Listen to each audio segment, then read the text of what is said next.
మీ బంగారం తాకట్టులో ఉందా? విడిపించుకోలేక ఇబ్బందులు పడుతున్నారా? అయితే మీ బంగారాన్ని వెంటనే విడిపించి కొంటాం. గణేష్ గోల్డ్. మీరు సంప్రదించాల్సిన ఫోన్ నంబర్లు 9160-266-916, 8712619507. వైసీపీ మాజీ మంత్రి అనిల్ యాదవ్ మాట్లాడుతున్నారు. లైవ్ లో చూద్దాం. 2.8 కేసెస్ ఉన్నాయి, క్రోర్ కేసులు. అదే రేట్తో అప్పుడు అమ్మారు, అదే రేట్తో డిస్టిలరీ ఇప్పుడు అమ్మారు అన్నప్పుడు ఆదాయం వైఎస్ఆర్ కాంగ్రెస్ పార్టీ వచ్చినప్పుడు ఆదాయం వచ్చింది, మీరు వచ్చినప్పుడు ఆదాయం తక్కువైంది. అంటే ముడుపులు వాస్తవానికి మీరు తీసుకున్నారు.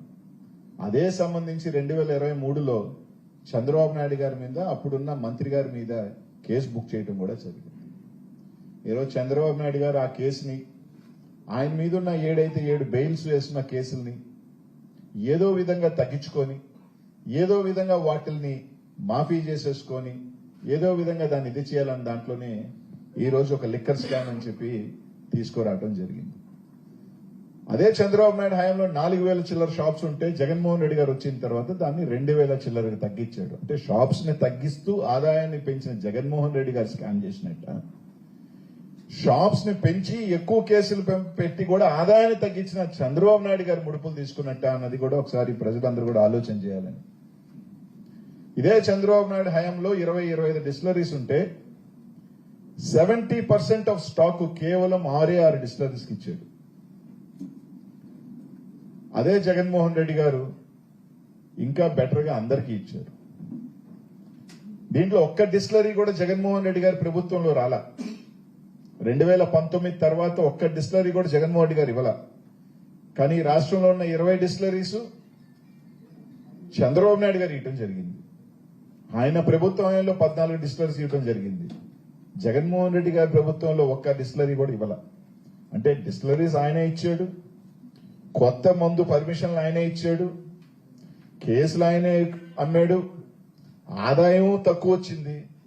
అదే జగన్మోహన్ రెడ్డి గారి ప్రభుత్వంలో గవర్నమెంట్ షాప్స్ తీసుకొచ్చి లిక్కర్ షాప్స్ తగ్గించి కేసులు తగ్గిన, ఆదాయాన్ని పెంచిన జగన్మోహన్ రెడ్డి గారు ముడుపులు తీసుకున్నారా అనేది ఒకసారి ఆలోచన చేయాలి.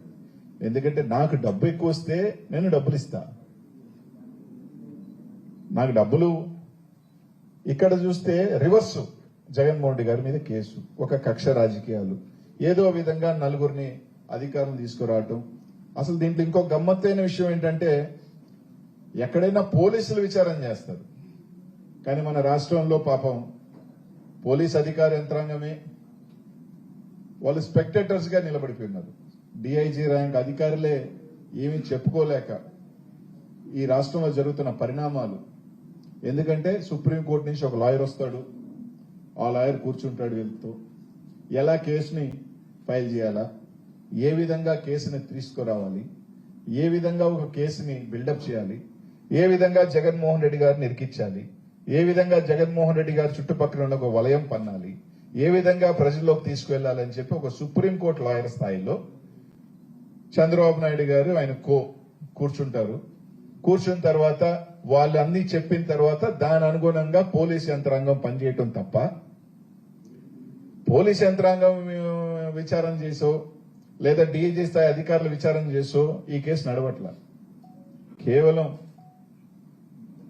ఒకటైతే గుర్తుపెట్టుకోవాలి, జగన్మోహన్ రెడ్డి గారిని, ఆయన అనుచరుల్ని, ఆ నాయకుల్ని కేసుల్లో భయపెట్టడమో, కేసులను పెట్టి జగన్మోహన్ రెడ్డి గారిని, వైఎస్ఆర్ కాంగ్రెస్ పార్టీని మీరు తగ్గించాలనుకుంటే అంతకన్నా మూర్ఖం ఇంకోటి ఉండదు.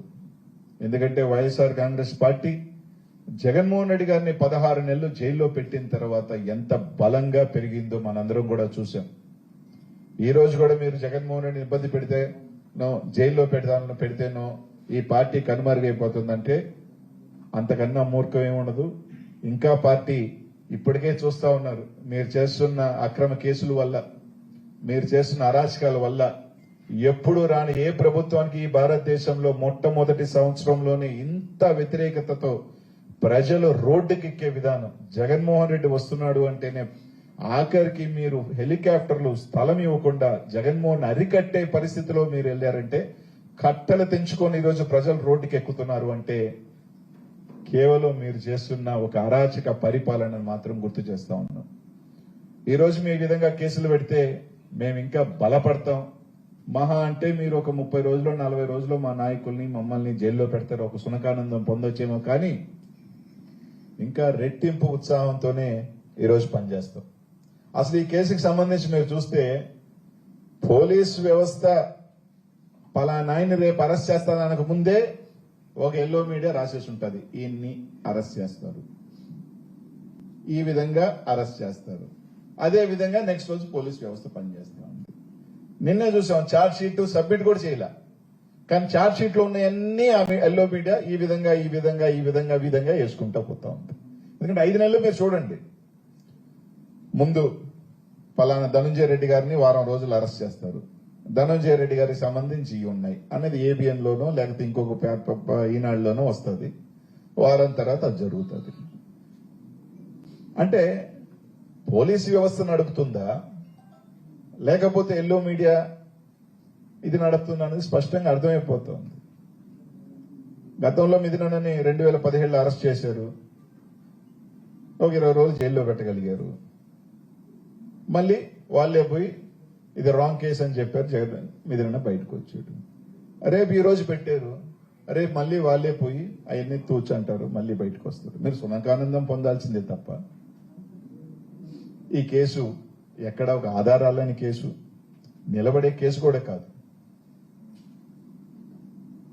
ఈరోజు ఒకటే చెప్తా ఉన్నాం, ఈ విధంగా మీరు తప్పుడు దీంతోనో జగన్మోహన్ రెడ్డి గారిని, వైఎస్ఆర్ కాంగ్రెస్ పార్టీని, పెద్దిరెడ్డి కుటుంబాన్ని, నిజమే పెద్దిరెడ్డి కుటుంబం